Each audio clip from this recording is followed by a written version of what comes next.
যাদের ফলোয়ার্স একদম বাড়ছে না, এই ট্রিকটা ইউজ করলে কিন্তু 100% আপনাদের ফলোয়ার্সটা একটু হলে বাড়বে। চলুন তাহলে আপনারা স্ক্রিন রেকর্ড ভিডিওর মাধ্যমে দেখে নিন। ফেসবুক ওপেন করে আপনারা প্রফেশনাল ড্যাশবোর্ডে একটা ক্লিক করবেন। প্রফেশনাল ড্যাশবোর্ডে ক্লিক করার পর আপনারা সেকেন্ড অপশান চলে আসবেন ইনভাইট পিপল হু রিঅ্যাক্ট বলে, এখানে একটা ক্লিক করবেন। এইখানে ক্লিক করার পরে দেখবেন বাঁ সাইডে আপনার পোস্ট দেখাচ্ছে এবং ঠিক তার ডান সাইডে লেখা আছে ইনভাইট বলে।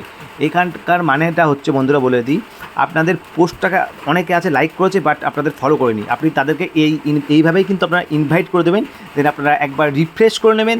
রিফ্রেশ করার পরে আবার ইনভাইট পিপলে চলে আসবেন। আবার এরকম যতগুলো আপনাদের ইনভাইট থাকবে প্রত্যেককে ইনভাইট করে দেবেন। এই একটা কাজ করতে হবে। আর আপনাদের আরেকটা কাজ দেখিয়ে দিচ্ছি, আপনারা এখান থেকে ব্যাক করে চলে আসবেন আপনাদের পোস্টে আসার পরে যেখানটা লাইক, কতজন লাইক করেছে লেখা আছে, ঠিক তার লাইকের উপরে ক্লিক করবেন। দেন আবারও উপরের দিকে লাইকের উপরে ক্লিক করবেন। ক্লিক করার পর নিচের দিকে স্ক্রল করে চলে আসবেন।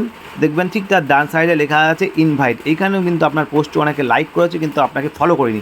আপনি কিন্তু তাদেরকে কী করবেন, এইভাবে একে একে আপনি কী করবেন, তাদেরকে ইনভাইট পাঠাতে থাকবেন। প্রত্যেক দিন নিয়মিত যদি 10 মিনিট করে এই কাজটা আপনারা বন্ধু করেন, আমি 100% গ্যারান্টি দিয়ে বলছি আপনাদের ফলোয়ার কিন্তু আগের তুলনায় একটু হলেও বাড়বে। তাই আপনারা প্রতিদিন এই কাজটা 10 মিনিটের জন্য অবশ্যই করুন।